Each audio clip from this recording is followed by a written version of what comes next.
What was your scariest a second later, and I would have died moment? I cannot confirm whether this would have been death, however it would have changed my and my parents' life like death. I was about 6 or 7 and I went along with my mom to go train the new puppy we had. The training ground was quite far away from home, and I remember that it was a big field surrounded by a forest and a motorway on the side of it. I was told to stay in the car and play on my Game Boy back when they were a thing, lol. After an hour or so I got bored and I went to have a look at where my mom was with our puppy. The car park was a little while from the training ground, but I decided to walk towards her anyway. In the meantime, an older man, 30-ish, starts talking to me, and the naive little boy I talked back, regardless of all the times my mom told me to not talk to strangers. He convinced me I was going the wrong way and told me he would take me to my mom and puppy house. We ended up by the motorway side, and we were about to walk down the bank to the side of the motorway where his car was parked. As I am about to disappear down the bank, I hear the loudest scream of my name from my mom. I look back and feel the grip of the man tighten on my hand, but I was just in time to get my hand out of his grip and run towards my mother. My mom runs past me to see where this guy is, but he had just got into his car and drove off. To this day I still imagine about the what if scenario and how close I was to being kidnapped and potentially killed. My story is a second earlier, and I would have died. Basically, I got T-boned by a van while riding my bicycle.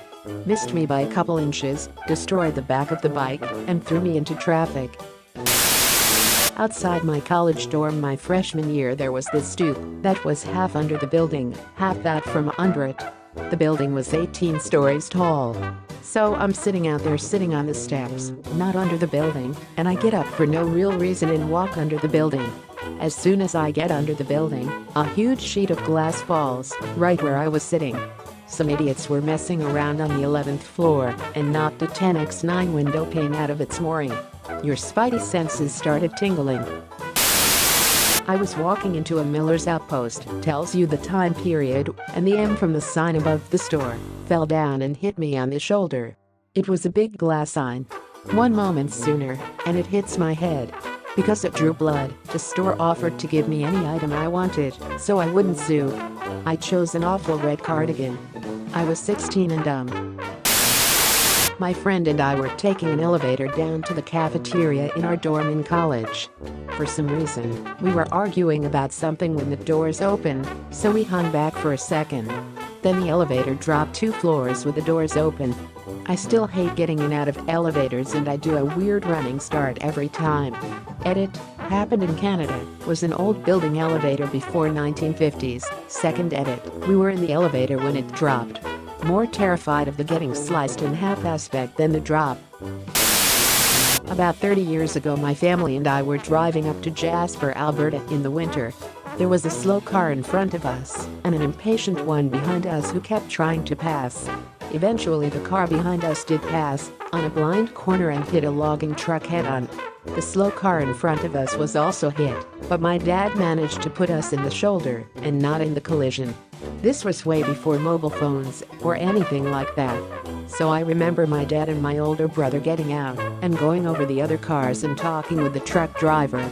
It was this indescribable moment of total silence and freezing cold and disbelief until the authorities came, quite a bit later. I remember sitting in the back seat with my younger brothers wondering what the hell just happened. My family and I were driving down the highway when we see a stopped SUV in the middle of the highway with a family of 6 inside, and the car in front of us didn't get out of the way until the last second. I saw a young guy almost get killed by a tram. He wasn't listening to music or anything, but it was early in the AM, and he barely caught it out of the corner of his eye. The first thing he did was a textbook Wilhelm scream, and then he noticed me looking and said, "Well, I'm awake now." It passed probably 2 centimeters in front of his nose. You have been visited by Gaming Doggo. Like and subscribe to win your next game.